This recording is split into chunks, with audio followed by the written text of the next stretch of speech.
मान के चलते हैं कि आपने कर लिए होंगे। तो अब सीधा अपना कमांड प्रॉम्प्ट से मोंगोस सेल कनेक्ट करेंगे। कमांड प्रॉम्प्ट ओपन करेंगे, यहाँ लिखेंगे मोंगोस, और ये आपका कनेक्ट हो जाएगा।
तो अब कल हमने अपना कलेक्शन क्रिएट करा था, तो यहाँ पर जो टेबल टर्म है, टेबल को कलेक्शन कहा जाता है। तो हमने एक ईएमपी नाम से अपना कलेक्शन बनाई, स्टूडेंट नाम से बना लो, किसी भी नाम से अपना बना सकते हो। ठीक है। अब बात आती है उस कलेक्शन के अंदर, यानी उस टेबल के अंदर रिकॉर्ड कैसे इंसर्ट करते हैं। तो अब सबसे पहला काम है अपना यूज। जिस डेटाबेस में हम जा रहे हैं, है ना, उस डेटाबेस को यूज करेंगे। तो हमने 230 PM नाम से अपना डेटाबेस बनाया था।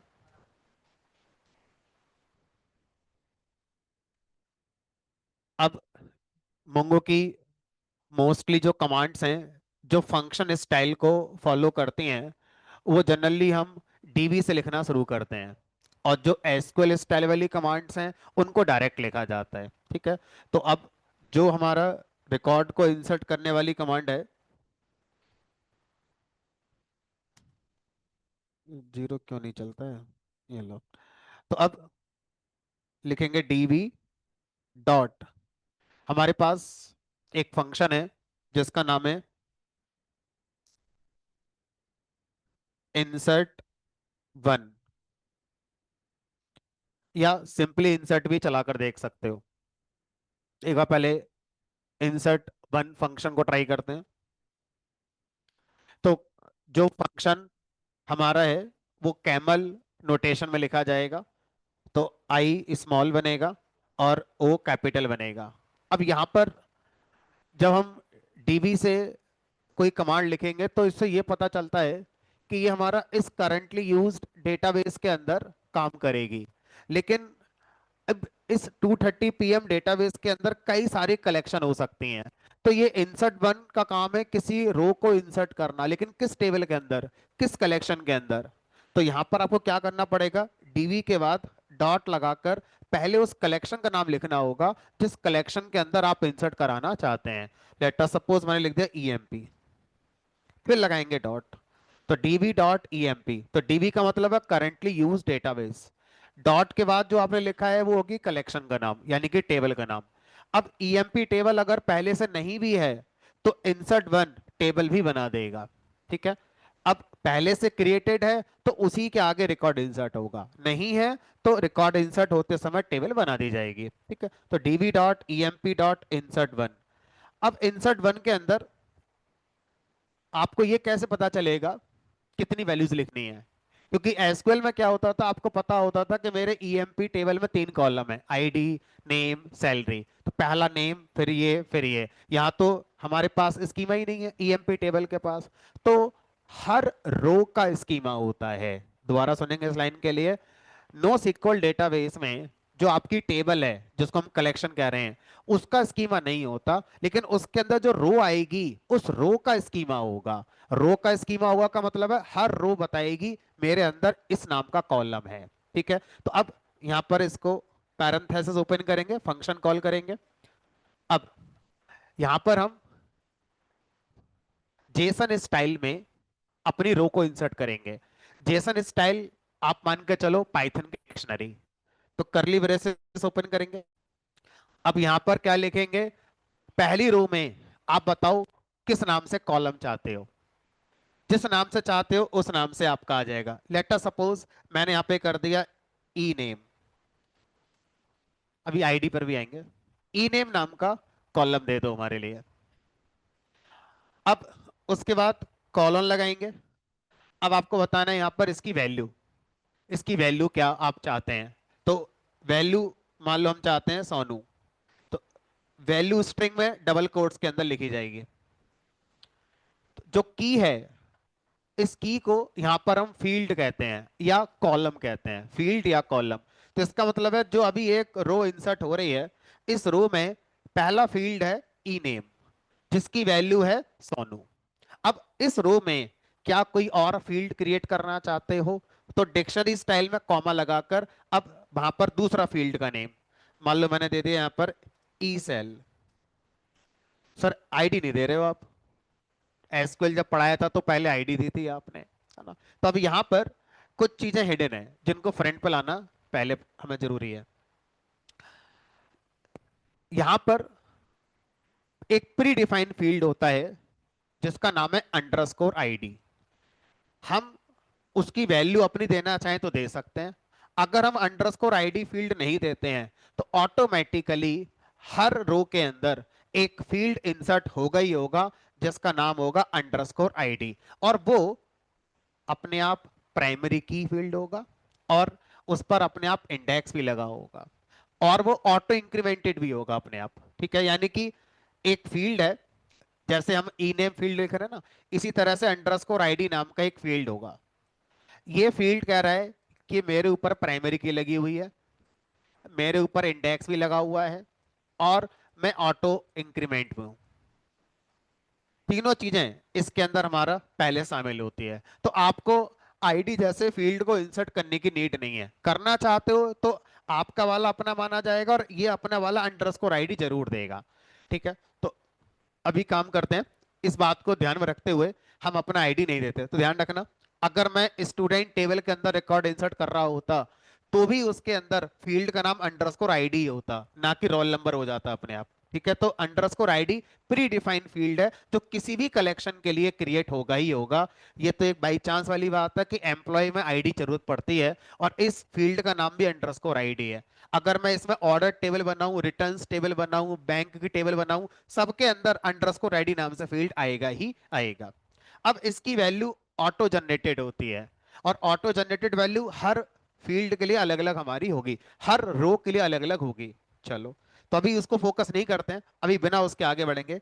सैलरी मान लो मैंने कर दी 30,000,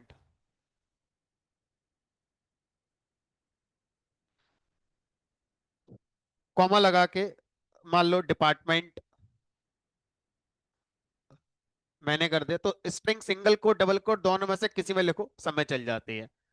मान लो ये एचआर कर दिया, अब इसको मैंने क्लोज कर दिया। उसके बाद इंसर्ट वन फंक्शन जो कॉल किया था उसको क्लोज कर दिया। तो इस तरह से ये हमारा, अब ऐसे इमेजिन करो कि जो ईएमपी टेबल है अगर पहले से क्रिएटेड है तो इसके अंदर जितने पहले से रोज हैं उसके आगे ये वाली रो ऐड हो जाएगी। अगर ये पहले से क्रिएटेड नहीं है तो ये डायनेमिकली कलेक्शन क्रिएट हो जाएगी और इसके अंदर सबसे पहली रो आकर ये इंसर्ट हो जाएगी।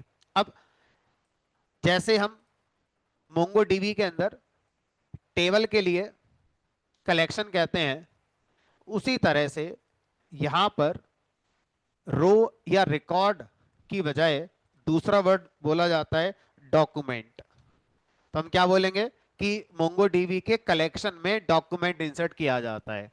इक्विवेलेंट टर्म, एसक्यूएल की टेबल में रो इंसर्ट होती है, एसक्यूएल की टेबल में रो इंसर्ट होती है। यहां बोलेंगे मोंगोडीबी के कलेक्शन में, टेबल का मतलब कलेक्शन, रो का मतलब डॉक्यूमेंट, डॉक्यूमेंट को इंसर्ट किया जाता है। तो ये डॉक्यूमेंट जब आप लिखेंगे तो जेसन स्टाइल में लिखते हैं। जेसन स्टाइल का मतलब होता है लाइक पाइथन डिक्शनरी, जिसमें आपको फील्ड का नेम कॉलन उसकी वैल्यू, कॉमा दूसरा फील्ड का नेम उसकी वैल्यू, ऐसे करके आपको बताना पड़ता है। तो ये आपका जो हो गया यहाँ पर, ये हो गया आपका फील्ड का नेम, और ये हो गई इस वाले फील्ड की यहां पर वैल्यू। अब फील्ड का जो टाइप है डायनेमिक है, आपने वैल्यू रखी डबल कोट्स में, ऑटोमेटिक ई नेम स्ट्रिंग हो गया। दूसरा वाला फील्ड ई सेल, अभी तक उसका टाइप नहीं पता, उसकी वैल्यू देखकर वो इंटीजर हो गया होगा। तो इस तरह से यहां पर आपको अपने फील्ड का पहले से टाइप बताने की जरूरत नहीं है। अब इसको एंटर करके देखते हैं। अगर सबको सही लिखा होगा तो लिखकर आ जाएगा इंसर्टेड, और कुछ गलती होगी तो एरर मैसेज दिखाएगा। एक्नॉलेज्ड ट्रू, मतलब आपका ये रिकॉर्ड इंसर्ट हो गया है। अब यहां पर इंसर्टेड आईडी, इंसर्टेड आईडी ये वो आईडी है जो ऑटो जनरेट हुई है, और उसकी वैल्यू यहां पर आपको बताई जा रही है। तो जो एसक्यूएल के अंदर आपने ऑटो इंक्रीमेंट देखा था, 1 2 3 4 5 जैसा कुछ होता था, यहां पर जो आईडी फील्ड है जो ऑटो जनरेटेड है वो अल्फा न्यूमेरिक है। और ये जो फील्ड है हर डॉक्यूमेंट के लिए यूनिक होगा। ये वैल्यू जो जनरेट हुई है ये अगला डॉक्यूमेंट जब मैं इंसर्ट करूंगा तो सेम नहीं होगी, इसमें कुछ ना कुछ बदलेगा, शायद यहां से कुछ बदले, यहां से कुछ बदले। अब ये अगर मैं देखूं तो 2 4 6 8 10 12 14 16 18 20 22 लगभग 24 25 करेक्टर का है। अब 24 25 करेक्टर के परम्यूटेशन कॉम्बिनेशन बनाए जाएं तो पता नहीं कितने बिलियन रिकॉर्ड हमारे यहाँ पर आ जाएंगे। अब आप खुद देखो ना कि अगर आपसे कहा जाए कि मोबाइल नंबर 10 डिजिट का होता है, अब सोचो 10 डिजिट का मोबाइल नंबर रखने से कितने कॉम्बिनेशन बन गए होंगे मोबाइल नंबर के। 140 करोड़ तो हैं ही, मान लो हर किसी के पास दो दो सिम लगे हुए हैं, और कितनों के सिम खराब हो गए, कितनों नए खरीद लिए, है ना। तो अभी भी बहुत सारा बफर बचा होगा। ये सोचकर 10 डिजिट का रखा गया होगा मोबाइल नंबर। सोचो अगर मोबाइल नंबर सिर्फ 2 डिजिट का होता तो कितने नंबर जनरेट हो जाते, गिने चुने जने होते। तो इस तरह से ये जो हमारा ऑटो जनरेटेड फील्ड है मोंगो डीबी के अंदर, ये लगभग 25 26 करेक्टर का है। 25 26 करेक्टर का मतलब इसमें कई बिलियन हमारे कॉम्बिनेशन जनरेट हो जाएंगे। फैक्टोरियल वगैरह का यूज करके जब निकालोगे तो बहुत कुछ निकल कर आएगा। ठीक है। अब अगर आपसे कहा जाए कि सर एक बार में एक ही रिकॉर्ड इंसर्ट होगा, क्या एक से ज्यादा रिकॉर्ड इंसर्ट नहीं हो सकता है? Answer is yes. आप एक बार में एक से ज्यादा रिकॉर्ड भी इंसर्ट कर सकते हैं। ठीक है, इधर इधर आ जाओ, थोड़ा कर लो एडजस्ट।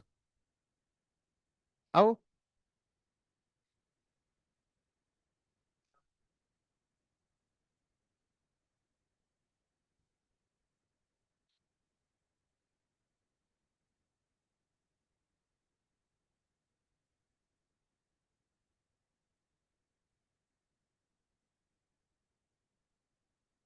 इन्हीं के साथ कर लेना, लैपटॉप पे ना, लैपटॉप मत खोलना। क्या निकाल रहे हो उसमें? तो यहीं रख दो।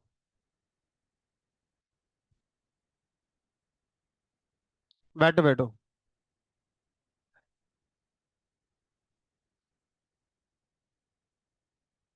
चलो, तो अब एक बार में एक रिकॉर्ड इंसर्ट करना आ गया।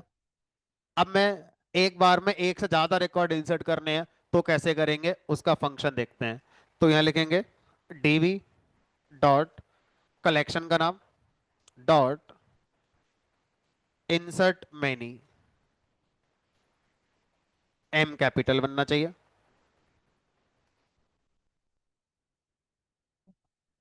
इंसर्ट मैनी फंक्शन के अंदर आप कई सारे डॉक्यूमेंट पास करेंगे। अब जितने भी डॉक्यूमेंट आप पास करेंगे, हर डॉक्यूमेंट आपका जेसन स्टाइल में लिखा जाएगा, लाइक दिस। ये पहला डॉक्यूमेंट हो गया, कॉमा ये दूसरा डॉक्यूमेंट हो गया, कॉमा ये तीसरा डॉक्यूमेंट हो गया। अब ये सारे डॉक्यूमेंट एक एरे के अंदर रखकर पास करने हैं। एरे को आप पाइथन की लिस्ट मान लो। ठीक है। तो इंसर्ट मैनी फंक्शन में जो आर्गुमेंट होता है वो हमारा एक जेसन एरे होता है, और इंसर्ट वन में जो आर्गुमेंट होता है वो एक जेसन डॉक्यूमेंट होता है। तो इसे जेसन डॉक्यूमेंट कहते हैं और इसको जेसन एरे कहते हैं। तो लाइक लिस्ट स्टाइल। तो अब स्क्वायर ब्रैकेट ओपन करा। अब यहां पर मैं क्या लिखूंगा? अपना पहला डॉक्यूमेंट लिखूंगा। तो लाइक एसक्यूएल यहां पर भी हम मल्टी लाइन पर अपनी कमांड कंप्लीट कर सकते हैं। ठीक है। तो अब अभी मैचिंग स्क्वायर ब्रैकेट नहीं लगाए, मैचिंग पैरेंथेसिस क्लोज नहीं हुई है, तो अब एंटर मारने पर ये एग्जीक्यूट नहीं होगी। एंटर करने पर एग्जीक्यूट तब होती जब सारा मैचिंग हमने कॉम्बिनेशन बना दिया होता। अब जब मैं एंटर करूंगा तो आगे क्या लिखना चाहते हो वो आप नेक्स्ट लाइन पर लिख सकते हो, थोड़ा सा रीडेबिलिटी बनी रहेगी। तो 3 डॉट आ गए यहां पर, वहां पर एरो आता था, एरो है ना, जो पहचान होता था कि अभी कमांड आपकी कंटिन्यूशन के अंदर चल रही है। तो अब यहां पर क्या लिखेंगे, अपना अगला डॉक्यूमेंट लिखेंगे। यहां पर मैंने कर दिया ई नेम मोनू, उसके बाद ई सेल मान लो 25,000, और चलो अब वो करके देखते हैं जिसके लिए नो सीक्वल हमारा जाना जाता है। हाँ, जो कर्सर आपका कमांड लाइन, देखो कमांड लाइन जितने टूल हैं सबका लेफ्ट राइट एरो चलता है, अप डाउन नहीं चलेगा। ठीक है। तो एक बार एंटर कर दिया और प्रीवियस लाइन पर कुछ गलत हो गया तो कंट्रोल सी दोबारा लिखना पड़ेगा फिर, है ना। तो अब यहां पर अंडरस्कोर आईडी फील्ड मैं खुद देना पसंद करूंगा। पहले वाले डॉक्यूमेंट का जो अंडरस्कोर आईडी फील्ड है वो मैंने नहीं दिया, ऑटो जनरेटेड मैंने ले लिया। इस बार मैं खुद देना चाहता हूं और ये अलाउड है। तो जो अंडरस्कोर आईडी फील्ड है जो कि होगा ही होगा, आप दोगे तो आपकी वाली वैल्यू के साथ होगा, आप नहीं दोगे तो pre define auto generated value के साथ आ जाएगा। अभी जब मैं सेलेक्ट करके दिखाऊंगा तो उसमें दिखेगा आपको। तो अभी मैं अपना दे देता हूं।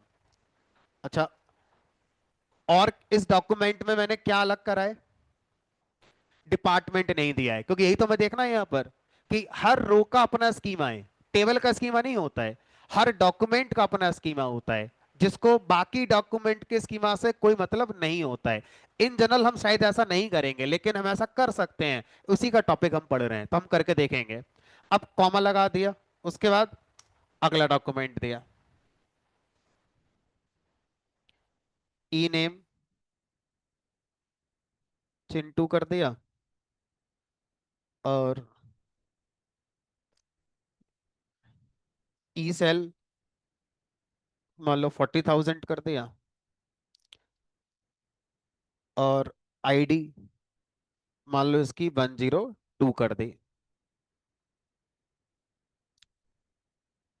अब इसमें एक फील्ड और ऐड कर दिया, है ना। मान लो वो फील्ड कर दिया मैंने यहाँ पर मोबाइल नंबर,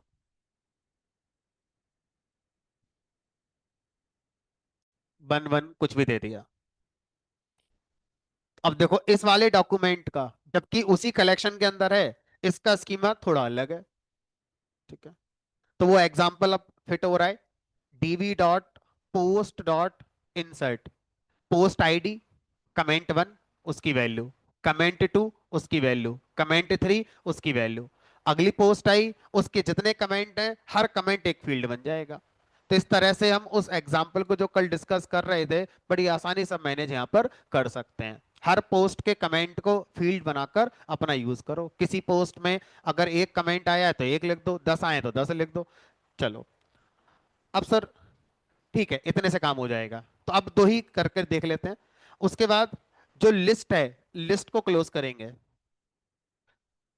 लास्ट डॉक्यूमेंट के बाद कॉमा लगाने की जरूरत नहीं है। ठीक है।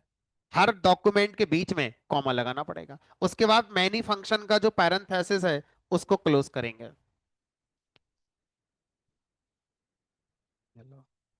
Acknowledge true, inserted IDs, zero index पर जो इंसर्ट हुआ है ये जीरो इंडेक्स कहलाएगा। जीरो इंडेक्स पर इंसर्ट आईडी है 101, और फर्स्ट इंडेक्स पर जो आईडी इंसर्ट हुई है वो है 10, क्योंकि मैंने दे रखी है खुद, है ना। तो अब टोटल मेरी इस ईएमपी कलेक्शन के अंदर 3 डॉक्यूमेंट इंसर्ट हो गए। ठीक है, 3 डॉक्यूमेंट इंसर्ट हो गए। रो की जगह डॉक्यूमेंट वर्ड बोलने की आदत डालेंगे। अब सर पहले एक बार दिखा दो देखने में कैसे होते हैं। अगर हम अगर हम आईडी नहीं देते, जैसे हमने पहले वाले में नहीं दी, तो ऑटो जनरेटेड आईडी आती, वो 25 करेक्टर 26 करेक्टर वाली जो लिखी है वो अपने आप जनरेट हो जाती। हाँ वो वाली आती फिर। हाँ, दो, दोनों के अलग लगाएंगे।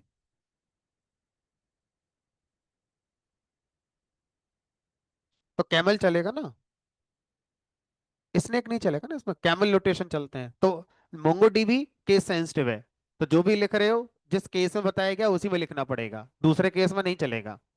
पाइथन स्नेक केस सपोर्ट करती है, पाइथन लैंग्वेज। चलो, अब बात आती है देखने की, कि सर ये तीन डॉक्यूमेंट दिखाते तो देखने में कैसे लग रहे हैं हमारे। तो डीबी डॉट कलेक्शन का name dot find, find function से select star from table name. तो फाइंड फंक्शन बिना किसी आर्गुमेंट के is same as select star from table name. ठीक है। तो अब इमेजिन करो, सबसे पहले तो जो दिमाग में चल रहा है उसको बाहर निकालो। आपके ब्रेन कुछ ऐसा बनाने की कोशिश करेगा, और अगर ऐसे बनाने की कोशिश करेगा तो पहले मुझसे लिखवाओ कॉलम का नाम। आईडी तो सब में होगा ही होगा, ई नेम मैंने सब में दे रखा है, ई सेल मान लो दे रखा है। अब बताओ डिपार्टमेंट आएगा कि नहीं आएगा, मोबाइल नंबर आएगा कि नहीं आएगा, और आ गया तो फिर नल वैल्यू नहीं आएंगी सब में। तो यहाँ तो नल का मना किया था आपने, कि नल का कॉन्सेप्ट ही नहीं है। अगर ऐसे लाना था तो फिर वही था अपना एसक्यूएल सही था फिर तो। अगर नल वैल्यू लानी है मुझे ऐसे, तो फिर तो एसक्यूएल में काम हो ही जाएगा ना मेरा। तो इसका मतलब इस तरह का कोई आउटपुट आपको नजर नहीं आएगा, आउटपुट डिक्शनरी के स्टाइल में ही आएगा, है ना। यानी कि हर डॉक्यूमेंट एक जेसन डॉक्यूमेंट बनकर प्रिंट होगा, और आउटपुट में वो एक लिस्ट के अंदर आपका आएगा। ये देखो, ये लिस्ट है। तो सर वो स्ट्रक्चर भूल जाओ उसे, क्योंकि आप जो पढ़ रहे हैं वो अनस्ट्रक्चर्ड डेटा के लिए काम करता है। अगर स्ट्रक्चर्ड होता तो फिर यहां तक ही क्यों आते, फिर तो एसक्यूएल में पढ़ रहे होते ना। तो यहाँ कोई टेबल जैसा कॉन्सेप्ट नहीं है, इसलिए तो टेबल की जगह दूसरा वर्ड यूज करा गया, कलेक्शन, क्योंकि टेबल शब्द में छुपा होता है स्ट्रक्चर। टेबल का मतलब स्ट्रक्चर, अब यहाँ स्ट्रक्चर होते ही नहीं है, तो इस तरह से आपका ये कलेक्शन, ये आपका कलेक्शन, इसके अंदर ये पहला डॉक्यूमेंट आ गया, पहला, ये दूसरा हो गया, ये तीसरा हो गया। अब देखो पहले वाले डॉक्यूमेंट की आईडी अपने आप इंसर्ट हो गई है ना, ऑटो जनरेटेड। नेम हमारा वाला, सैलरी ये वाली, डिपार्टमेंट है। दूसरे वाले डॉक्यूमेंट में आईडी हमने जो बताई वो आ गई, ई नेम जो हमने बताया, सैलरी जो हमने बताई। यहाँ पर ना तो कोई डिपार्टमेंट है नल के साथ, ना कोई मोबाइल नंबर है। इसके अंदर डिपार्टमेंट नहीं है लेकिन मोबाइल नंबर है। तो हर डॉक्यूमेंट का अपना अपना स्कीमा होगा। हर डॉक्यूमेंट में सिर्फ एक चीज कॉमन है, अंडरस्कोर आईडी फील्ड होगा ही होगा। ये फील्ड आप लिख रहे हो तो आपकी वैल्यू वैल्यू के साथ, नहीं लिख रहे हो तो ऑटो जनरेटेड वैल्यू के साथ, आईडी फील्ड तो होगा ही होगा। बस यही कॉमन है जो हर जगह होगा, बाकी जगह कॉमन हमारा ये नहीं होगा।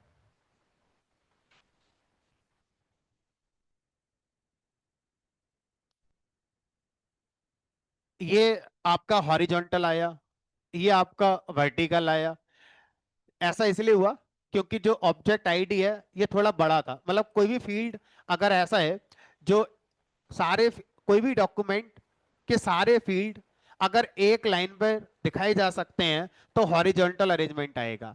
अगर किसी भी डॉक्यूमेंट के सारे फील्ड को एक लाइन पर नहीं दिखाया जा सकता, विथ हमारी इतनी नहीं है, तो ऑटोमेटिकली ये आपका मल्टीपल लाइन पर ऐसे आ जाता है। क्या चीज?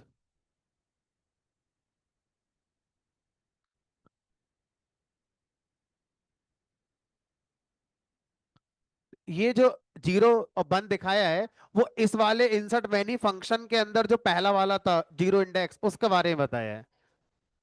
तब भी जीरो दिखाएगा वो, हाँ, तभी दिखाएगा।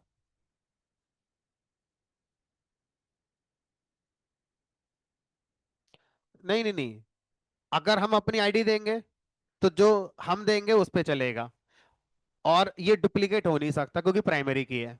ठीक है। अगर हमने नहीं दिया तो जो ऊपर वाला ऑटो जनरेटेड है इसी से एक नया कोई कॉम्बिनेशन जनरेट होकर आएगा। अब वो नया कॉम्बिनेशन ये नहीं कह सकते एफ का जी हो जाएगा, या फाइव का सिक्स हो जाएगा, या सुप पहले वाले सिक्स का सेवन हो जाएगा, वो नहीं कह सकते, लेकिन वो कॉम्बिनेशन डिफरेंट होगा ये श्योर होगा। ठीक है। तो यहां पर ऑटो इंक्रीमेंट शब्द यूज नहीं करते, ऑटो जनरेटेड शब्द यूज करते हैं। ऑटो इंक्रीमेंट का मतलब हो गया कि वही फील आएगा, एक एक करके आगे बढ़ रहा है। ऑटो जनरेट का मतलब हर बार एक नई वैल्यू आईडी के जनरेट होगी, अगर आप खुद नहीं बता रहे हैं तो ये ऑटो जनरेटेड है, ठीक है, ना कि ऑटो इंक्रीमेंट है। यही इसको टेबल मान सकते हो आप, यही टेबल है इसकी। ठीक है। बहुत खराब है। अगर डेटा अभी तो चलो 3 डॉक्यूमेंट है, मान लो मेरे पास 300 3000 डॉक्यूमेंट होते, है ना, और किसी डॉक्यूमेंट का कोई स्कीम आए, किसी डॉक्यूमेंट का कोई और स्कीम आए, तो सर रीडेबिलिटी बहुत पुअर है। तो ये जो, अगर हम रीडेबिलिटी की बात करते हैं मोंगो डीबी के रिजल्ट की, तो ये डायरेक्ट आपको, आपको का मतलब है,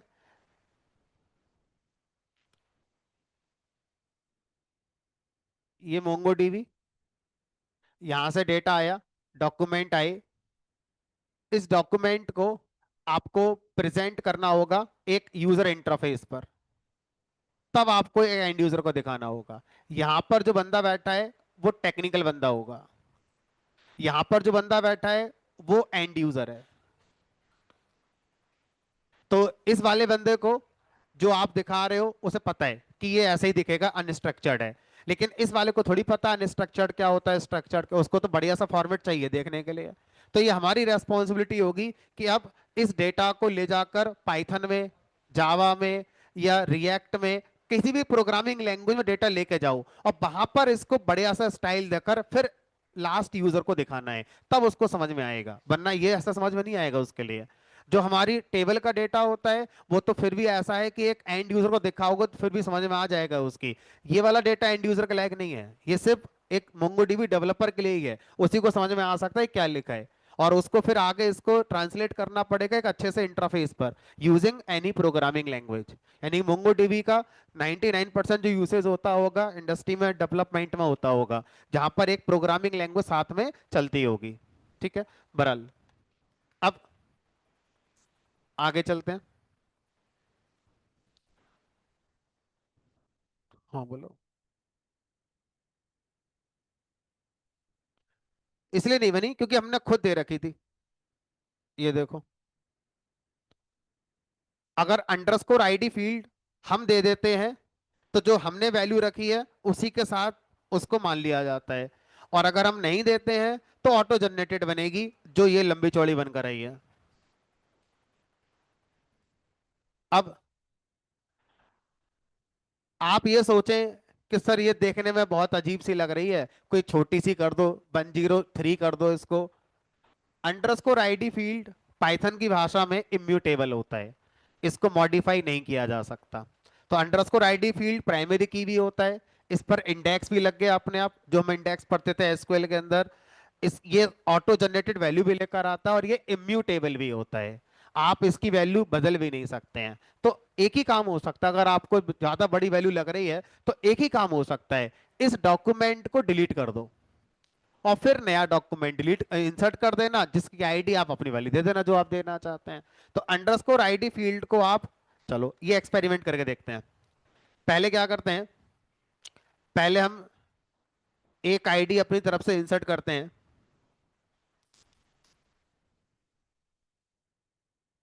अंडरस्कोर आईडी, जिसकी वैल्यू 101 कर दी। हाँ, तो हम 101 इंसर्ट कर रहे हैं, इस डॉक्यूमेंट में एक ही फील्ड है, तो एक ही फील्ड होना कोई गुनाह नहीं है, बट जो रूल है वो ब्रेक नहीं होना चाहिए। लेकिन ये एक डॉक्यूमेंट में एक फील्ड, लेकिन ये ब्रेक कर रहा है रूल, आईडी फील्ड डुप्लीकेट नहीं हो सकता, क्योंकि 101 ऑलरेडी इंसर्टेड है, एक्सेप्ट नहीं होगा, मने हो जाएगा। इससे फर्क नहीं पड़ता कि बाकी फील्ड आपने नहीं बनाए हैं या बनाए हैं, किस नाम से बनाए, उससे फर्क ही नहीं पड़ता। तो टेस्ट करने के लिए मैंने छोटा लिख दिया, ताकि ज्यादा मेहनत ना करनी पड़े। लिखकर आ गया डुप्लीकेट की एरर कलेक्शन। तो आईडी अंडरस्कोर आईडी फील्ड हमारा प्राइमरी की तरह आपका बिहेव करते हैं। ठीक है। अब आगे चलते हैं, कुछ और रिकॉर्ड इंसर्ट करेंगे। मान लो एक और इंसर्ट कर दिया,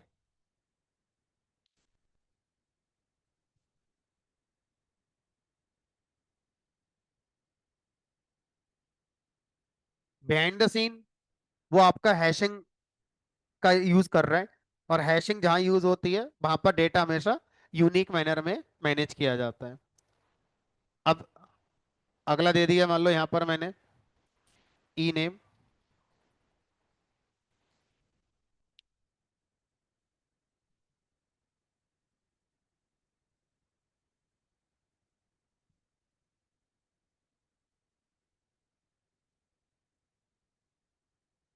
ठीक है, तो अब टोटल 4 डॉक्यूमेंट मेरे आ गए, थोड़ा सा कुछ एक कदम आगे बढ़ पाएंगे अब।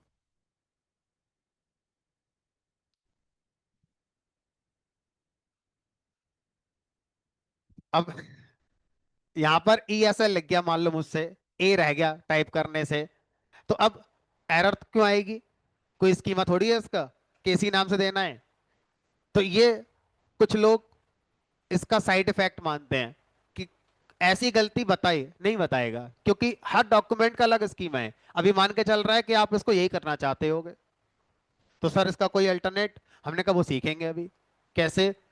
किसी भी फील्ड का नाम चेंज कर सकते हो, अंडरस्कोर आईडी फील्ड का नाम चेंज नहीं कर सकते, वो अंडरस्कोर आईडी रहेगा। लेकिन बाकी फील्ड आपको लगता है कोई स्पेलिंग मिस्टेक हो गई है या उनको रीनेम करना है, जैसे ऑल्टर कमांड चलाते थे एसक्यूएल के अंदर कॉलम को रीनेम करने के लिए, उसी तरह से यहाँ रीनेम नाम की कमांड होती है किसी भी फील्ड को रीनेम करने के लिए। तो वो सीखेंगे, कैसे सीखेंगे, ठीक है। अब फाइंड करते हैं।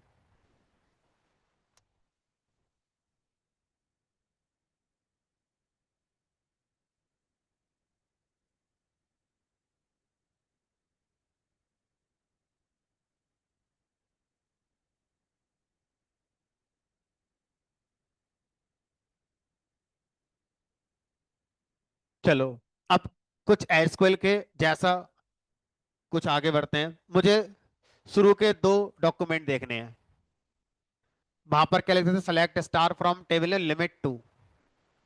तो अब यहां पर क्या करेंगे? emp.find.limit, लिमिट फंक्शन का नाम है, लिमिट टू। शुरू के 2 डॉक्यूमेंट आ गए। हम्म, जीरो से मतलब? नहीं नहीं, उसे 101 से मतलब नहीं है, उसको मतलब है जो पहले इंसर्ट हुआ था वो पहला रिकॉर्ड है, जो बाद में इंसर्ट हुआ वो दूसरा रिकॉर्ड है। तो जब मैं लिमिट लगा रहा हूं तो कौन से दो, उसको आईडी से मतलब नहीं है, कौन से दो, जो दो शुरू में इंसर्ट हुए थे वो वाले, चाहे उसकी आईडी आपने दी थी चाहे उसकी आईडी ऑटो जनरेटेड थी, उससे फर्क नहीं पड़ता। अच्छा, उसके बाद लिमिट आते ही अगला साथ में कौन आता था? ऑफसेट। मैंने कहा शुरू का एक छोड़ दो, आगे के दो। तो वहां पर कमांड होती select star from table name limit something offset. तो अब यहां पर डॉट स्किप, ऑफसेट की जगह यहां पर स्किप नाम का फंक्शन है। तो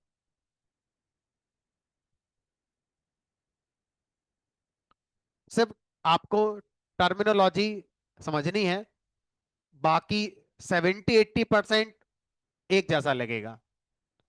टर्मिनोलॉजी क्या सीख रहे हो कि यहाँ पे कलेक्शन कहते हैं, यहाँ पे डॉक्यूमेंट कहते हैं, डॉक्यूमेंट जेसन स्टाइल में आता है, जेसन एरे की फॉर्म में आता है, यहाँ पर कमांड्स फंक्शन स्टाइल में होती हैं, यहाँ पर फील्ड होता है, अंडरस्कोर आईडी फील्ड अपने आप आता है। ये सब टर्म सीखनी है आपने। बाकी 70-80% लास्ट जो रिजल्ट हम देखते थे वहां पर, लगभग वैसा ही यहाँ भी आपको मिलेगा देखने को।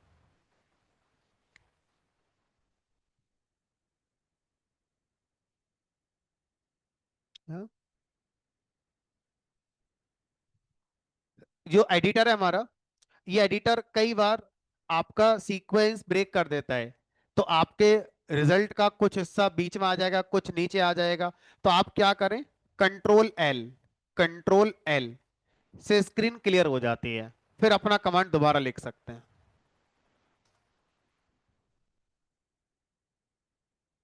कंट्रोल L, हाँ तो ऊपर आ जाएगा ना। कमांड पूरी लिखो अप डाउन एरो की का यूज करके। चलो ठीक है, अब आगे देखते हैं।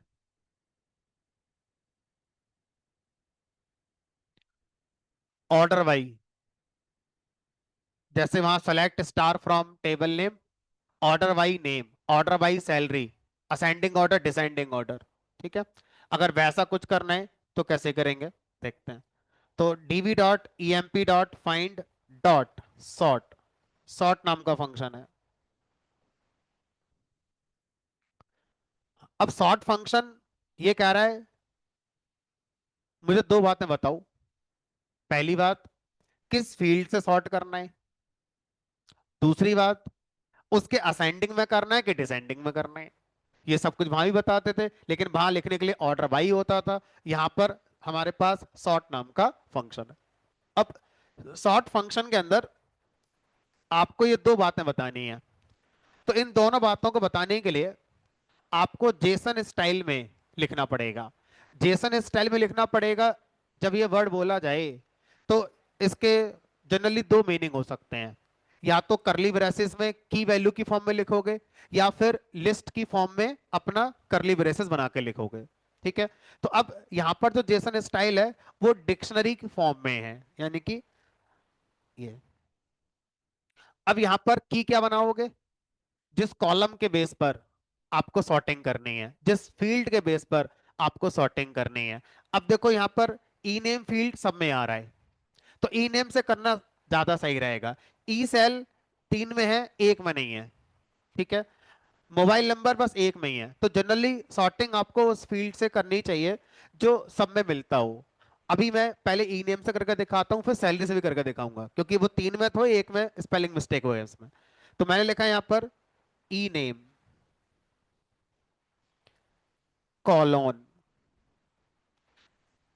अब बताओ इसकी वैल्यू क्या बताएं, ऑर्डर, असेंडिंग ऑर्डर या डिसेंडिंग ऑर्डर। तो ऑर्डर आपको यहां पर अपना बताना पड़ेगा। तो यहां लिख देते हैं ASC। तो अब नेम के असेंडिंग ऑर्डर में डॉक्यूमेंट आपके आएंगे। तो पहले ABCD में C आ गया, फिर M, उसके बाद S, उसके बाद V। किस ऑर्डर में इंसर्ट हुए थे मतलब नहीं है।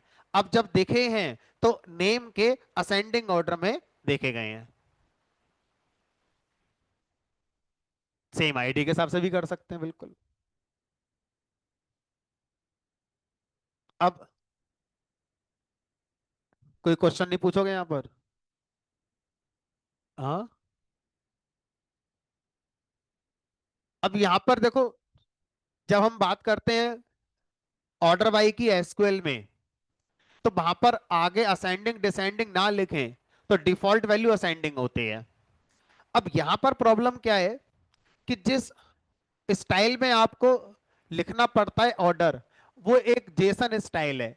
और जेसन स्टाइल में जब डेटा लिखा जाएगा तो की और वैल्यू दोनों बताने ही पड़ेंगे। ऐसा नहीं हो सकता कि आपने की बता दी और कॉलन के बाद कुछ लिखा ही नहीं, तो फिर एरर आ जाएगी, सिंटैक्स एरर। की कॉलन वैल्यू, वैल्यू आपको बतानी ही पड़ेगी। ठीक है।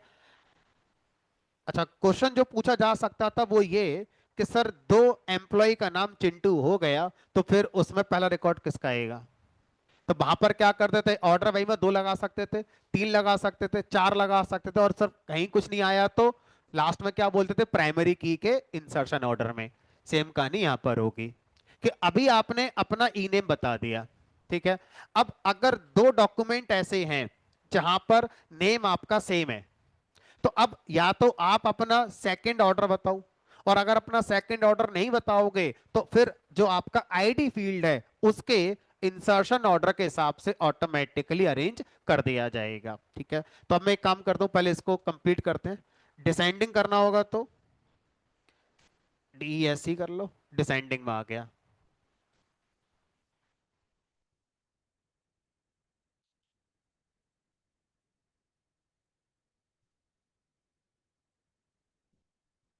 अब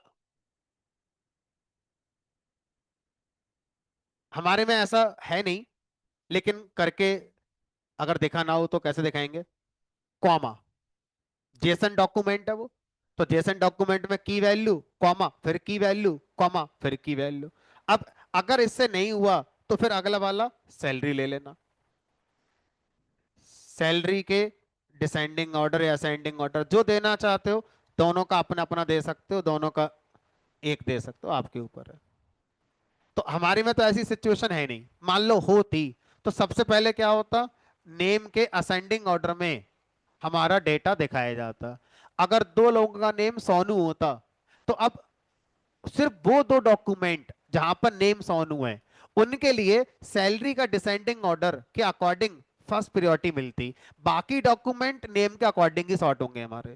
ठीक है, जैसे वहां रूल था सेम रूल हमारा यहाँ पे चलेगा। तो सर ऐसे तो कितने भी दे दो, हमने कहा डिक्शनरी स्टाइल है, कितने भी दे दो यहाँ पर। और जब सब में एक जैसा होगा तो लास्ट में आईडी है ही प्राइमरी की हमारा, वो हो ही नहीं सकता कि वो एक हो। तो हमारे में ऐसा था नहीं। चलो अब बात आती है सीधा कि सर मान लो मैंने किसी ऐसे फील्ड के अकॉर्डिंग सॉर्टिंग करी जो सब में है ही नहीं, जैसे सैलरी वाला सब में है ही नहीं, तो क्या होगा, हमने कहा देखते हैं। एरर आएगी इसके चांस बहुत कम है, कब तभी है जब आपने कमांड गलत लिखी है, स्पेलिंग मिस्टेक कर दी है, अदरवाइज तो चल ही जाता है ये। डायरेक्ट सैलरी के डिसेंडिंग ऑर्डर में करते हैं।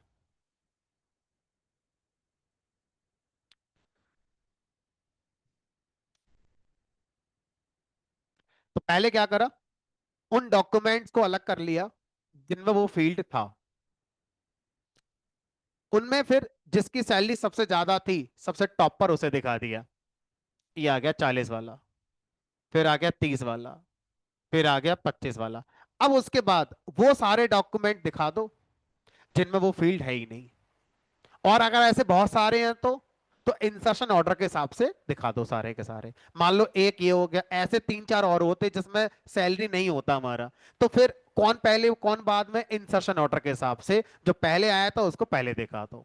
अच्छा, जब हम डिसेंडिंग कर रहे हैं तो ऐसा है, मान लो सैलरी के असेंडिंग में लगाएं तो भी ऐसा ही होगा।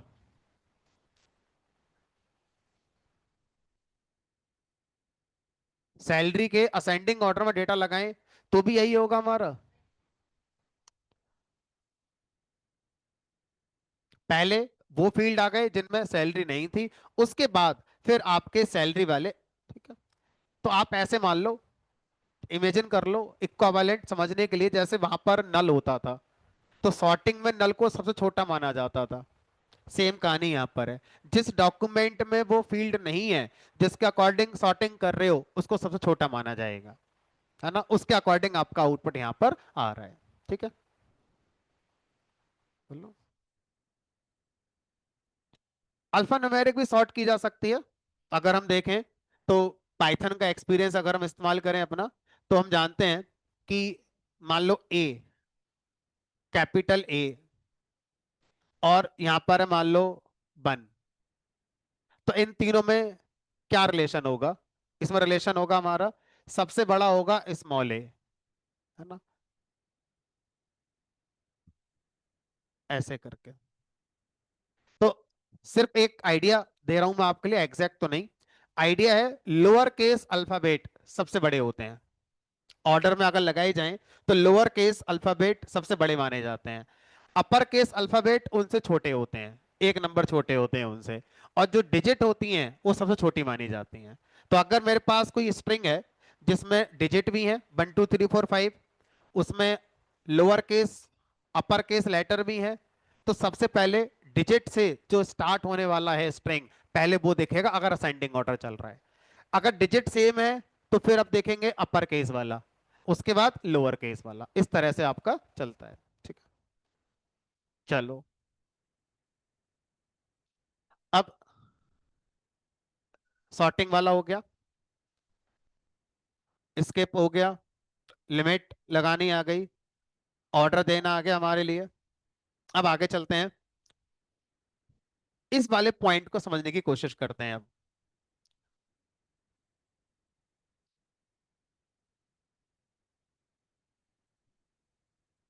It is equivalent to select star from EMP, but मुझे चाहिए select star from EMP where ID equal to 102। Where where clause लगानी है मुझे, वेयर कैसे लगाऊं, मुझे सारे फील्ड चाहिए ही नहीं, मुझे चाहिए select ID comma name from EMP. अभी क्या है, अभी आप ध्यान से देखो तो ये जो इक्विवेलेंट कमांड है ये इक्विवेलेंट है एसक्यूएल के इसके सेलेक्ट स्टार फ्रॉम ईएमपी। अब स्टार का मतलब ऑल कॉलम्स, तो बाय डिफॉल्ट ये ऑल फील्ड के साथ आ रही है। मुझे सारे फील्ड में इंटरेस्ट ही नहीं है, मुझे आईडी फील्ड देखना ही नहीं है। मुझे बस नाम दिखा दो, सैलरी दिखा दो, बस नाम और सैलरी, सैलरी चाहिए।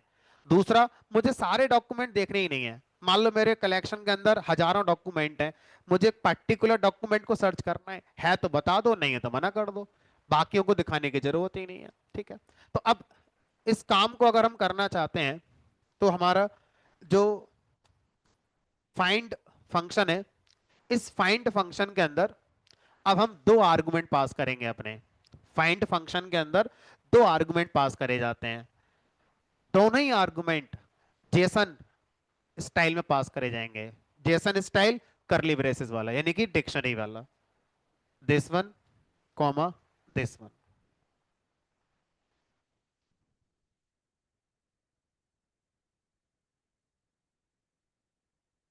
अब यहां पर एक आपका प्रोजेक्शन कहलाता है और एक आपका क्राइटेरिया कहलाता है। अब प्रोजेक्शन का मतलब होता है सिलेक्शन ऑफ फील्ड्स, क्राइटेरिया का मतलब होता है वेयर, कि आप अपने वेयर बताओ क्या होती है। ठीक है, अब मान लो ये दोनों फील्ड मैंने खाली छोड़ दी है, तो इसका मतलब वही है कि आपने कुछ लिखा ही नहीं। अगर कुछ लिखना होता तो मैं यहां पर कुछ लिख रहा होता और यहां पर कुछ लिख रहा होता। चलो अब समझते हैं। पहला वाला जो आपका होगा वो क्राइटेरिया होगा, दूसरा वाला आपका होगा प्रोजेक्शन वाला। क्राइटेरिया और प्रोजेक्शन।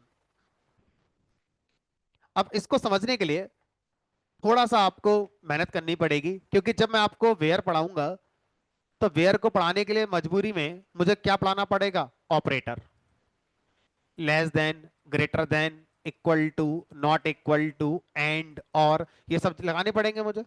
अब थोड़ा सा हमारे लिए ये पेनफुल है कि मोंगोडीबी ने ऑपरेटर्स को इन सिंबल से नहीं दिखाया है। अब तक हम Excel, SQL, Python, Power BI, Tableau, जो जो टूल कभी हम एक्सपीरियंस कर चुके या करेंगे, उन सब में जब भी कंपैरिजन हुआ छोटे बड़े का तो इन्हीं सिंबलों से कर दिया गया। लेकिन मोंगो डीबी ने पता नहीं ऐसा क्यों नहीं माना। मोंगो डीबी ने कहा नहीं, हमारे यहाँ पर less than greater then comparison होगा, लेकिन इस तरह से नहीं होगा। तो फिर कैसे होगा? उसके लिए इन्होंने अपने खुद के ऑपरेटर बनाए, एक दो बता रहा हूं, बाकी लिस्ट पूरी मैं आपको दे दूंगा। तो अब मान लो आपको क्या करना है, आपको ग्रेटर देन लिखना है। तो ग्रेटर देन का यहां पर होता है ऑपरेटर डॉलर जी टी। तो जितने भी ऑपरेटर होंगे यहां पर डॉलर साइन के साथ लिखे जाएंगे, डॉलर जी टी, है ना। Greater than, greater than equal to, या तो जी टी ई होगा या जी ई होगा, अभी मैं चेक करके बता दूंगा, इन्हीं में से कोई एक होगा। ऐसी dollar L T, equal to का dollar E Q, N E, not equal, dollar and, dollar or, ठीक है, आइडिया लग गया अब। तो यहां पर जितने भी ऑपरेटर हैं वो डॉलर सिंबल से शुरू होंगे, और उसके आगे जो भी ऑपरेटर है उसका एक नाम लिखा जाएगा, ना कि उसका सिंबल होगा। तो एक बार मैं देखता हूं, अगर लिस्ट मेरे पास हो तो मैं थोड़ा सा दिखा पाऊं।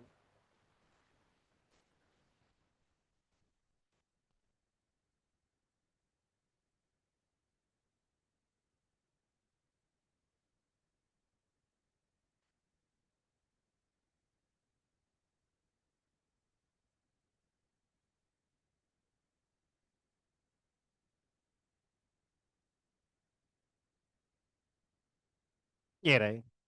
तो कुछ बेसिक ऑपरेटर्स हैं जो मैं आपको दिखा रहा हूं, और साथ ही साथ प्रैक्टिस भी करा देता हूं ताकि थोड़े ब्रेन में फिट हो जाएंगे। Equal operator, not equal operator, less than operator, less than equal to, greater than equal to, in operator, not in operator, and operator, और ऑपरेटर, इंक्रीमेंट ऑपरेटर, है ना। इस तरह से ये कुछ ऑपरेटर, चलो इनकी पहले प्रैक्टिस करते हैं, ठीक है। अच्छा चलो, सामने जब नोट्स ओपन हुए तो एक नई चीज नजर आई। मैंने जब सॉर्टिंग कराया था तो सॉर्टिंग में मैंने आपसे असेंडिंग लिखवाया था और डिसेंडिंग लिखवाया था। इनका न्यूमेरिक रिप्रेजेंटेशन भी होता है। असेंडिंग की जगह आप 1 लिख सकते हो, डिसेंडिंग की जगह -1 कर सकते हो। लिखना आसान है, रीडेबिलिटी बहुत खराब हो गई। किसी को नहीं पता 1 क्या होता है, और अगर ये लिखा था तो रीडेबिलिटी अच्छी थी, लेकिन नॉलेज होनी चाहिए, हाँ ऐसा भी होता है। चलो पहले इसको निपटाते हैं, क्या कहना चाह रहे हो। तो अब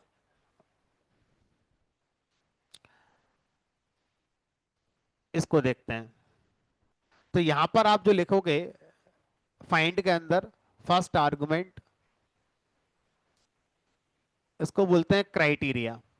क्राइटेरिया मतलब वेयर कंडीशन। ठीक है सर, लगा के दिखाओ। तो अब मैं चाहता हूं इक्वल ऑपरेटर का यूज करके इस काम को करा जाए। तो यहां लिखेंगे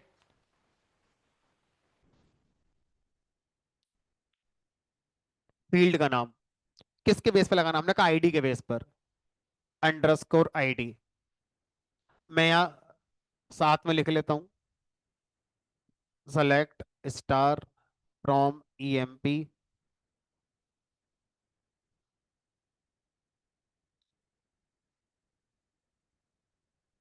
where underscore ID equal to 102। मान लो ये चाहिए मुझे, ठीक है। इसके इक्विवेलेंट अब मैं मंगो कमांड लिख रहा हूं। तो DB dot E M P dot find, find के अंदर क्राइटेरिया, किस कॉलम के बेस पर, जो यहां पर आपने लिखा है यही चीज आपको यहां लिखनी होती है, ठीक है। अब यहां पर कॉलन लगाकर आपको फिर से क्या लिखना पड़ेगा, जेसन डॉक्यूमेंट। और इस जेसन डॉक्यूमेंट के अंदर अपना ऑपरेटर लगाएंगे, ई क्यू, इक्वल, किसके इक्वल होनी चाहिए, 102 के। ये ऐसे, ये ऐसे। तो अब देख लो, ये वाला हिस्सा जो आपने यहाँ लिखा है,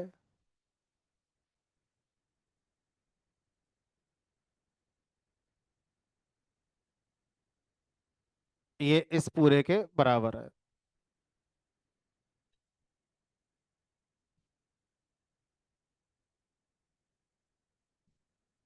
तो आप बोलोगे सर एसक्यूएल बढ़िया थी, लेकिन समस्या है ना, फेसबुक के कमेंट कहाँ स्टोर करें। तो हम इंडस्ट्री के पॉइंट ऑफ व्यू से देख रहे हैं, ना कि अपने पॉइंट ऑफ व्यू से। आप अपने पॉइंट ऑफ व्यू से देख रहे हो, है ना, कि लिखना बहुत पड़ रहा है सर। अब तक तो आसान लग रहा था, लेकिन अब जैसे जैसे आगे बढ़ रहे हो अब थोड़ा चीजें ज्यादा लिखने वाली होती जा रही हैं। तो अब जो है सो है, पढ़ना तो पड़ेगा ही, है ना।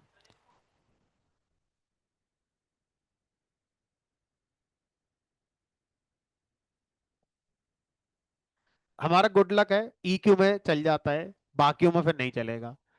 तो बेटर है यही सीखो, क्योंकि फिर आसान सीख लिया, मुश्किल जाने में दिक्कत करोगे। पहले मुश्किल सीख लो, आसान आ जाओगा आराम से, है ना। तो अब स्टैंडर्ड है, हम इसके साथ चलते हैं, बाकी जो आप करो वो सही है। तो अब यहां पर हमने लिखा, तो इसका मतलब है सबसे पहले यहां पे लिखेंगे उस फील्ड का नाम जिस पर कंपैरिजन करना है। अब वो कंपैरिजन डायरेक्ट नहीं करना है, कंपैरिजन करने के लिए ऑपरेटर यूज करना है। और वो ऑपरेटर को उसकी वैल्यू के साथ फिर से एक जेसन डॉक्यूमेंट में लिखना पड़ेगा। तो इस आईडी फील्ड की वैल्यू फिर से एक डॉक्यूमेंट होगा नेस्टेड वाला, ठीक है। अब जब एंटर करेंगे तो देखते हैं क्या आता है। पर्टिकुलर हमारे पास ये आ गया। अब आप यहां पर अगर नोटिस करें तो सर हमने तो आईडी फील्ड पर डॉक्यूमेंट मांगा है, तो ये एक ही तो आ सकता है, तो ये लिस्ट में क्यों दे रहा है रखकर। आपने अगर यहां मांगा होता डिपार्टमेंट इक्वल टू HR, तो क्या एक ही डॉक्यूमेंट आता फिर कई सारे नहीं आ सकते थे। यानी कि फाइंड हमेशा आपको एक लिस्ट में डॉक्यूमेंट रख के देगा। अब वो एक हो तब भी, चार हो तब भी, ठीक है। लेकिन अगर आप कंफर्म है कि एक ही डॉक्यूमेंट मिलेगा, क्योंकि मैं आईडी लगा रहा हूं, मुझे कंफर्म है एक ही मिलेगा, तो आप फाइंड की जगह फाइंड 1 लगा सकते हैं। Find one.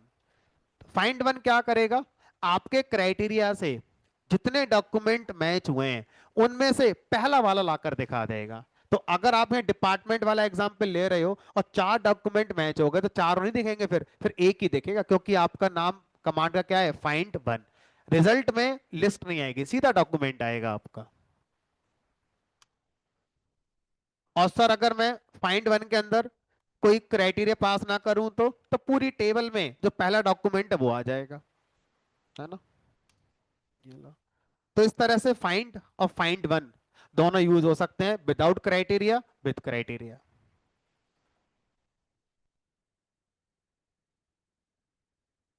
जो मैच हुआ उनमें से सबसे पहला वाला।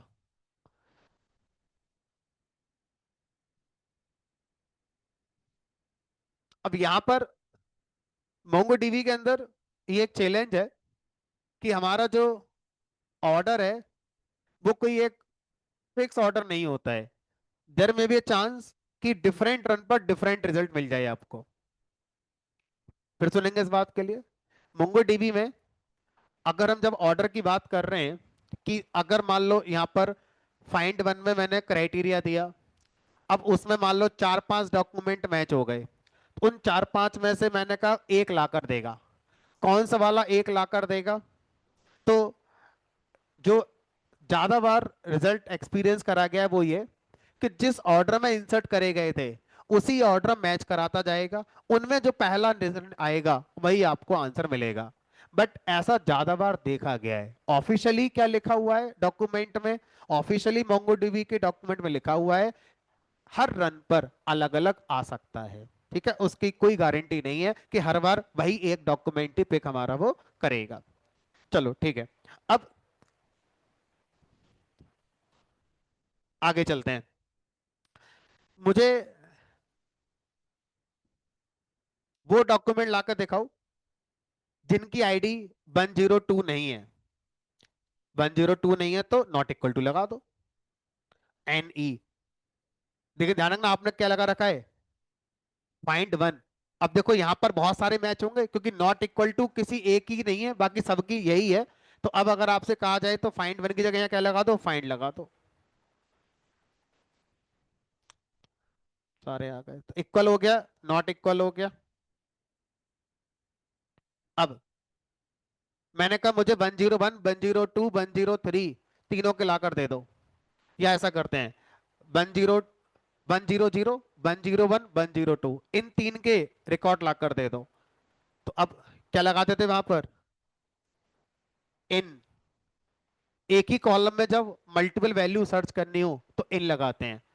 ठीक है, तो यहां भी इन लगा सकते हो। और जनरली तब ज्यादा सही रहता है जब अलग अलग फील्ड पर कंडीशन लगाकर हम कुछ चाहते थे। एक ही में कई सारे करने, इन से भी कर सकते हो और से भी कर सकते हो, दोनों से कर सकते हो। फिलहाल इन ज्यादा मैचिंग वाला रहेगा, इन। अब इन की मल्टीपल वैल्यू लिखनी पड़ेगी अब मुझे। तो मल्टीपल वैल्यू जेसन स्टाइल में लिखनी है तो क्या लगाएंगे, सीधा लिस्ट, है ना। तो यहां पर लिस्ट यूज करेंगे अब। 100, 101, 102 इनमें से जो जो मिल गया वो ला देगा, जो नहीं मिला वो नहीं लाएगा। दो ही मिले, कोई बात नहीं।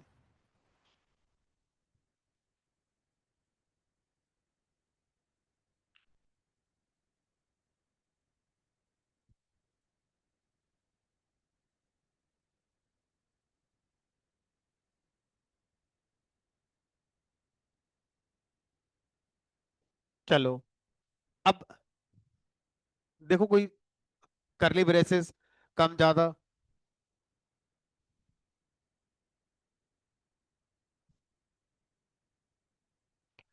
एक ट्रिक देख लो, हो सकता है कि गलतियां जल्दी रिजॉल्व हो जाएं। जब आप करली ब्रेसेस, स्क्वायर ब्रैकेट, पैरेंथेसिस, तीनों ही हमने कहा, जनरली इसको पैरेंथेसिस लोग प्रोनाउंस करते हैं, ये ब्रेसेस या करली ब्रेसेस कह देते हैं, जैसे करली हेयर होता है उस तरह से।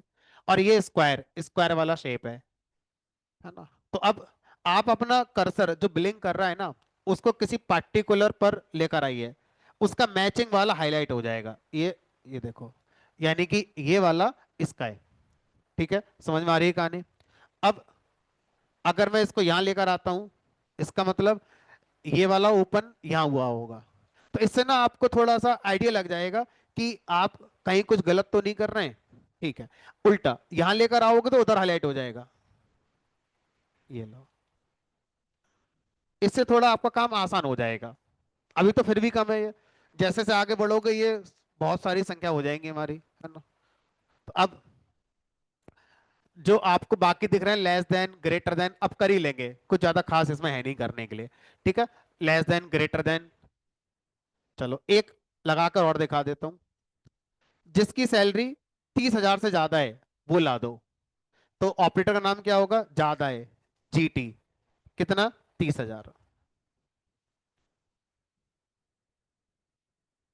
कोई नहीं है, मैंने गलत क्या लिखा है बताओ।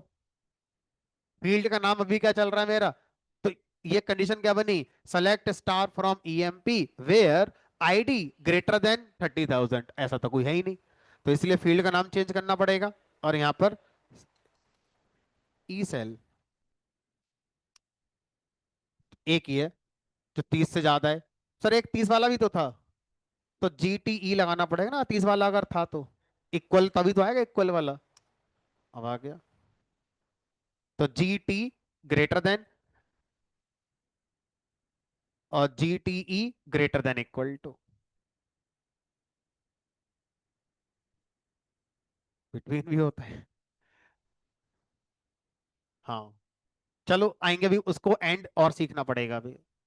अब आगे देखो,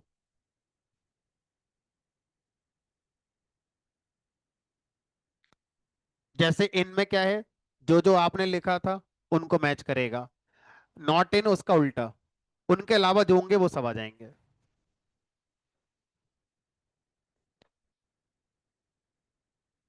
मान लो मेरे टेबल में आईडी है 101, 102, 103, 104। मैं लिखा आईडी नॉट इन 101, 102।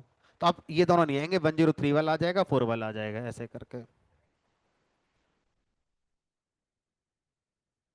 नहीं, आप किस फील्ड पे लगा रहे हो उस पता चलेगा ना। हाँ आएगा वो। हाँ हाँ, मैच ही नहीं हुआ। चलो अब आगे देखो, अगला पॉइंट जो इन्होंने कहा था उसको निपटाते हैं सस्ते में।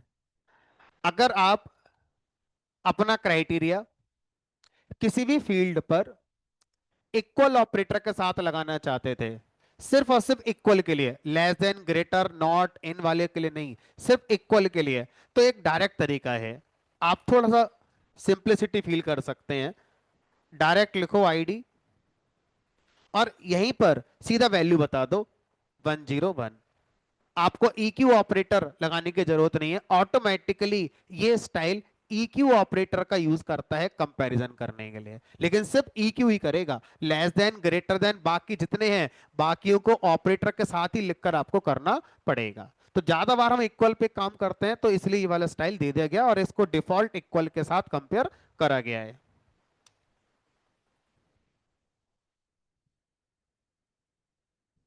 चलो अब जो एक गलती हो गई थी, ई सेल फील्ड का नाम गलत हो गया था, उसको सही करना है मुझे। नया रिकॉर्ड इंसर्ट नहीं करना है। ठीक है। मुझे क्या करना है, एग्जिस्टिंग किसी डॉक्यूमेंट के किसी फील्ड को सही करना है। तो कैसे करेंगे, तो उसके लिए कोई कमांड होगी और उस कमांड के अंदर कोई ऑपरेटर चलेगा। कमांड, कमांड के अंदर ऑपरेटर चलेगा। चलो देखते हैं। तो ऑपरेटर तो वेरी लगाना पड़ेगा। ठीक है, तो पहले एक बार देख लेते हैं कौन सी कमांड हमारी वो हो सकती है। तो एक होती है हमारी अपडेट वाली, अपडेट कर सकते हो, है ना, किसी भी डॉक्यूमेंट के लिए।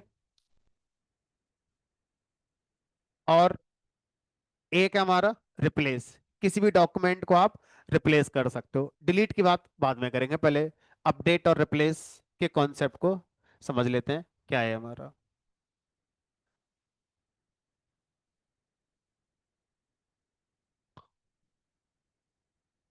आते हैं, उस वाले पॉइंट पे भी आते हैं।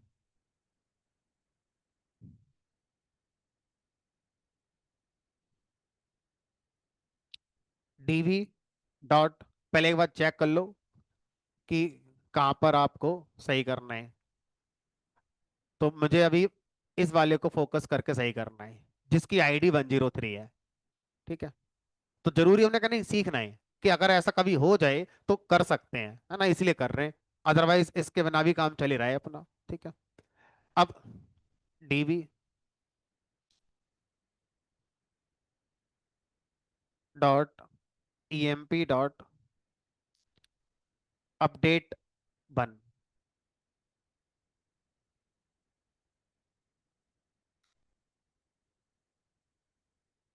अपडेट वन में अभी फाइंड वाला मेरा अधूरा रह गया है, फाइंड वाला भी रह गया है।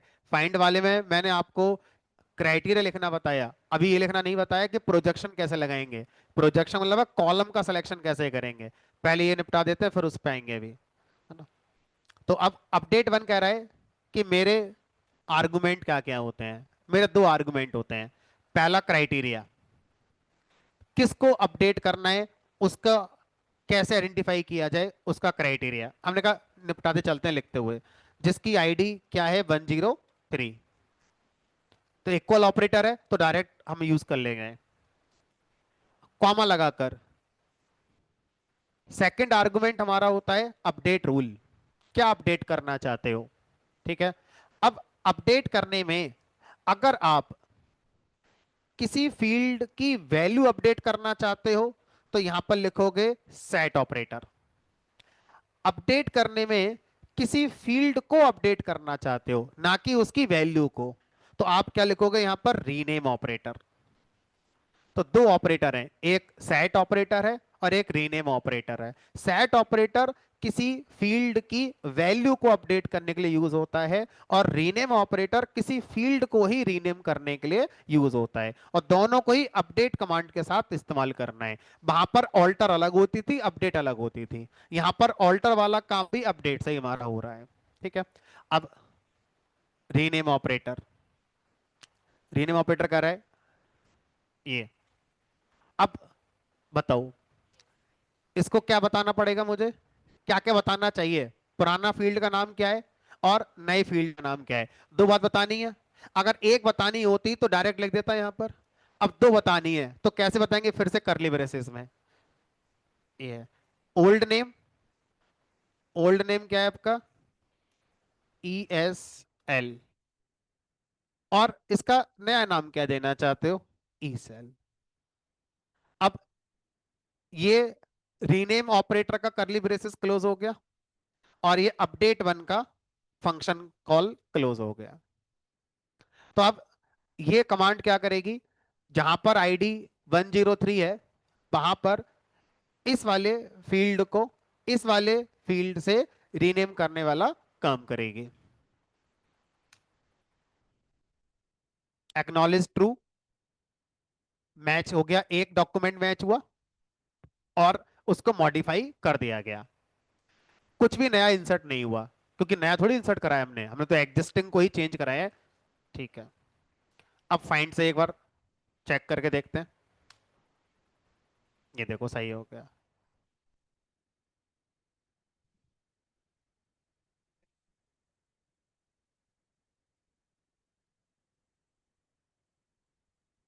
नहीं नहीं, रिप्लेस क्या होता है वो आएंगे अभी, रिप्लेस अलग पॉइंट है।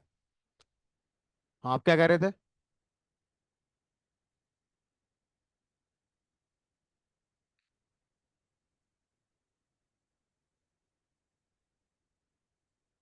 पहले ये समझो कि हमने ये क्यों लिखा।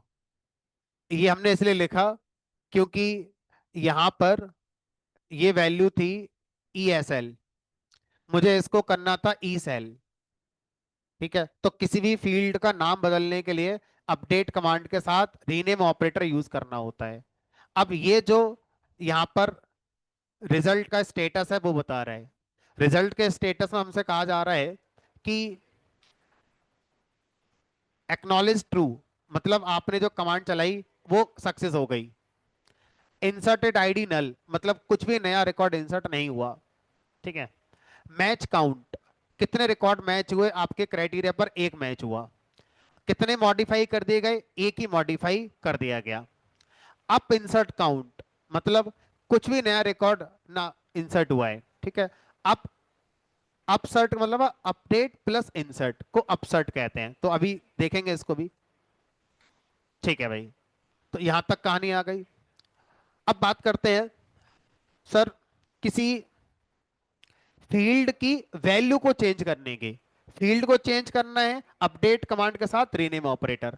अब मुझे क्या करना है, फील्ड की वैल्यू चेंज करनी है ना, तो फिर से अपडेट वन लगाएंगे, लेकिन रीनेम ऑपरेटर की जगह सेट ऑपरेटर का यूज करेंगे, ठीक है। तो अब पहले एक बार देख लेते हैं कि क्या करना चाहते हो।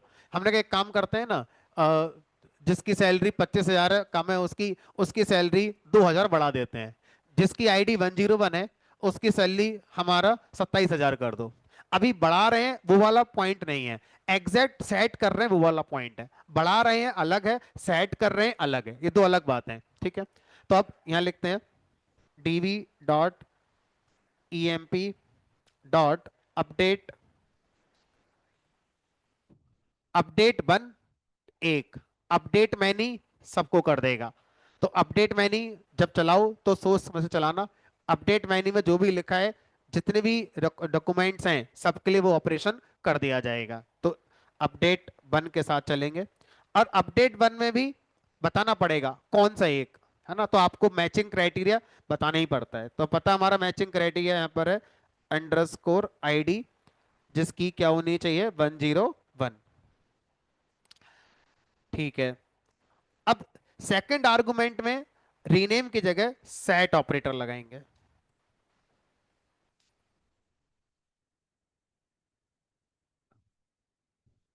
अब बताओ, सेट ऑपरेटर को अभी तक की कमांड को यह पता है कि 101 वाले डॉक्यूमेंट को अपडेट करना है, उसकी किसी फील्ड की वैल्यू को अपडेट करना है, किसी फील्ड की वैल्यू को। कौन सा फील्ड, सेट के आगे बताओगे, इस फील्ड की वैल्यू को सेट करना है, ठीक है। तो सेट के आगे फिर से डिक्शनरी लिखोगे, और यहां पर बताओगे फील्ड का नाम ई सेल, और फिर यहां बताओगे उसकी नई वैल्यू, क्या वैल्यू आपको सेट करनी है, ठीक है। तो यहां पर हमने कर दिया 27,000। ये इसका बंद हो गया, ये इसका बंद हो गया, ये यहाँ आ गया।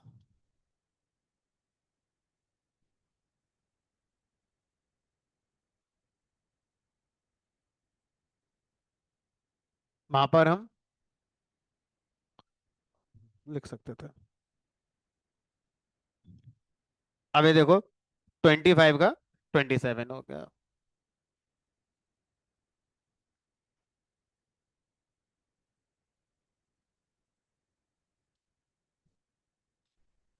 अपसर्ट शब्द बनाए दो चीजों से मिलकर, insert plus update is equal to अपसर्ट।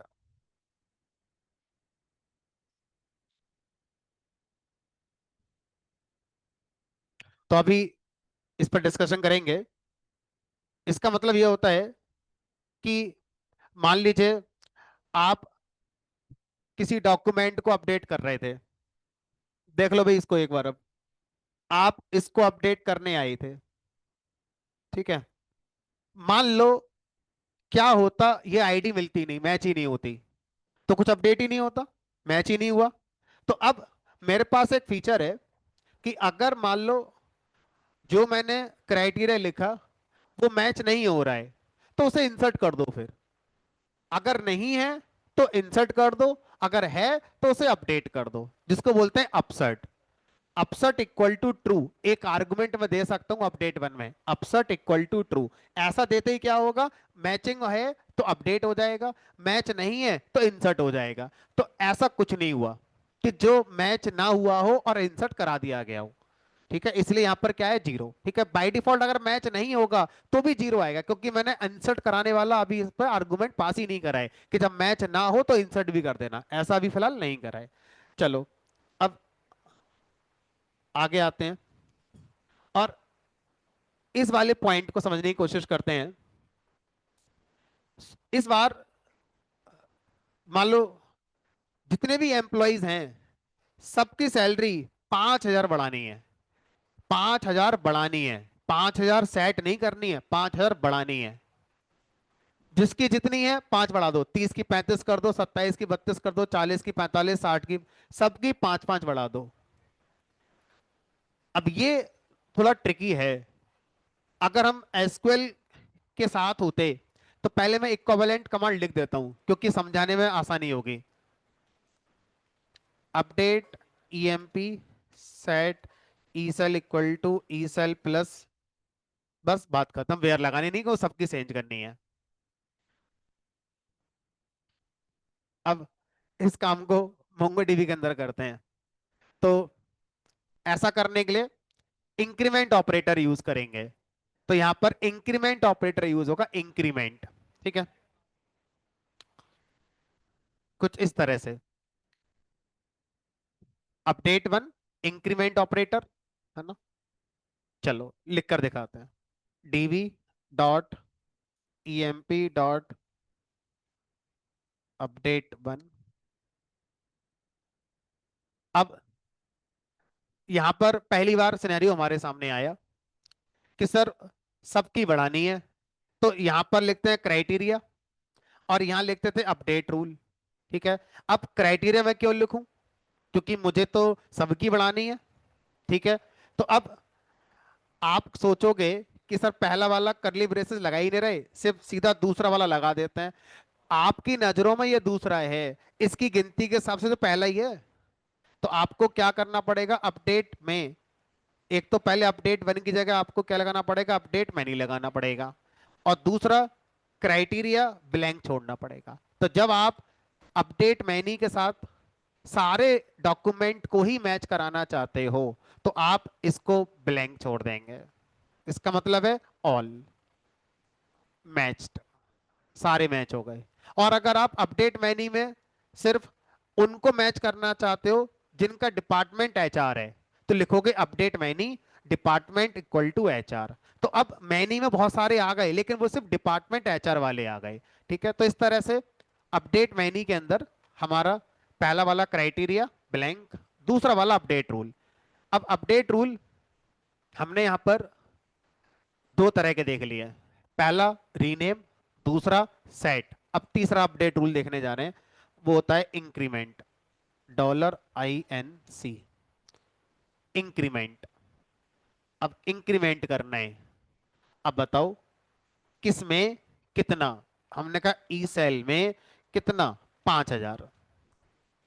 ध्यान रखना, अगर मैं इसको सेट कर देता तो इसका मतलब है इसको सेट कर दो। अगर ये इंक्रीमेंट है तो इसका मतलब है इसमें इसकी वैल्यू प्लस 5,000 कर दो। मतलब वो वाला सिंटैक्स नहीं चलेगा जो आप ऐसा सोच रहे होगे, ये वाला। तो आप ऐसे नहीं लगा सकते प्लस, आपको आईएनसी लिखना पड़ेगा। तो अब आप बोलोगे सर अगर 5,000 कम करनी होती तो डिक्रीमेंट होगा, हमने कहा नहीं, माइनस। इंक्रीमेंट ऑपरेटर ही है, उसको माइनस में वैल्यू लिखनी पड़ेगी तो माइनस हो जाएगा। डिक्रीमेंट ऑपरेटर कोई नहीं होता। ठीक है। चलो आगे चलते हैं। अब देखो 4 मैच हो गए इस बार आपके, और अब देखेंगे यहाँ क्या। तो सबकी सैलरी 5-5 हजार रुपए बढ़ गई है।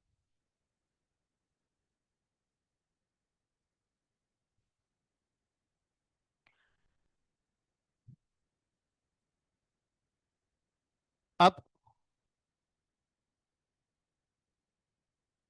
इंक्रीमेंट ऑपरेटर में प्लस माइनस, अगर आपको परसेंटेज के अकॉर्डिंग बढ़ाना है तो मल्टीप्लाई ऑपरेटर होता है। मल्टीप्लाई ऑपरेटर, है ना, डॉलर के साथ, MUL, ऐसे ऑपरेटर होंगे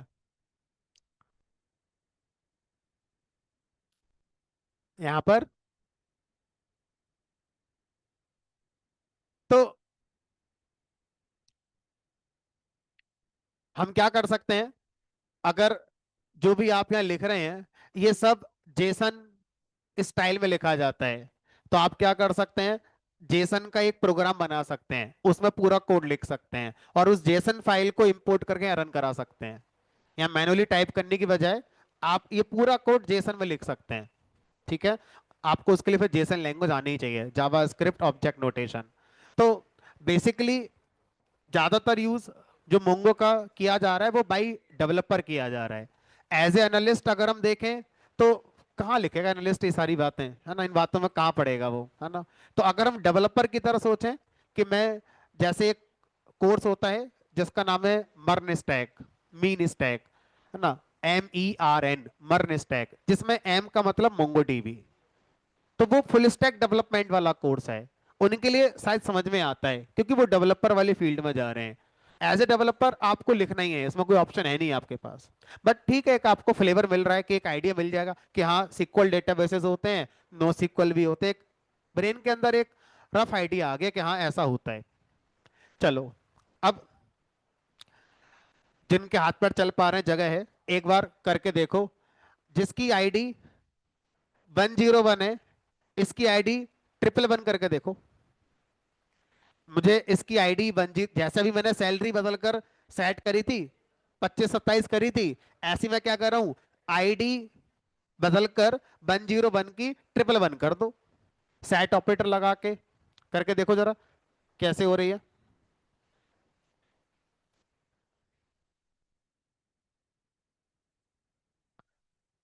कमांड याद रखनी पड़ेंगी।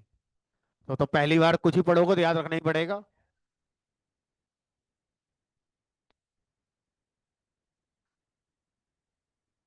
नहीं, ये वो गलती नहीं है जो आनी चाहिए। चलो फटाफट देखो, जो मुझे आपको कराना था उन्होंने करके देखा है और वो एरर सही आंसर है। db.emp.update1, जिसकी आईडी 101 है, उसकी आईडी सेट कर दो 111। तो ये वो सिंटैक्स हो गया जो मैं आपसे कह रहा था कि जिसकी आईडी 101 है उसकी आईडी अब 111 कर दो। क्या लिख कर आ गया, इम्यूटेबल है, इसको मॉडिफाई नहीं कर सकते। मैंने कहा था आईडी फील्ड मॉडिफाई नहीं हो सकता।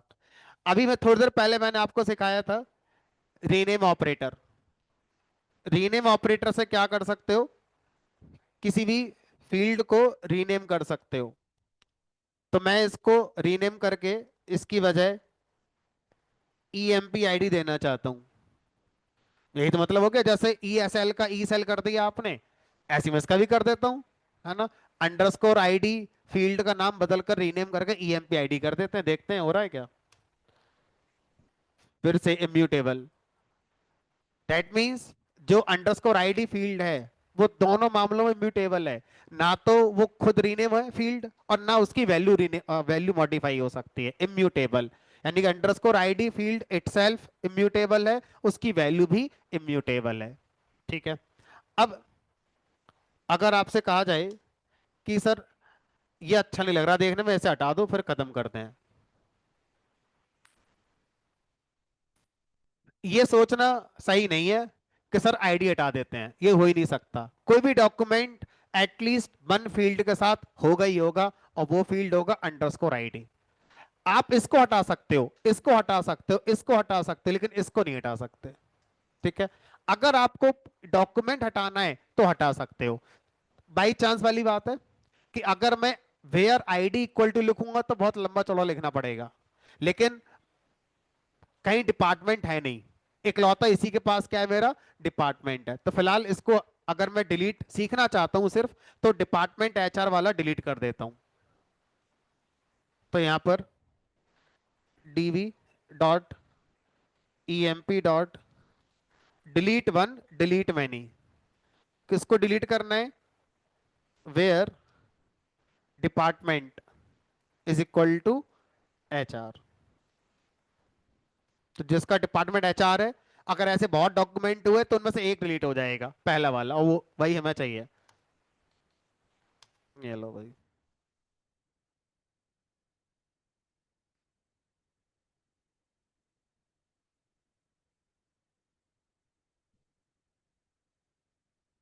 तो इस तरह से डिलीट किया जा सकता है, ठीक है, अपडेट कर सकते हो। तो ये कुछ ऑपरेटर्स वगैरह हैं जो कैसे काम कर सकते हैं, यहाँ पर हमने देखा भी बहुत सारी चीजें हैं जो अभी और कर सकते हैं।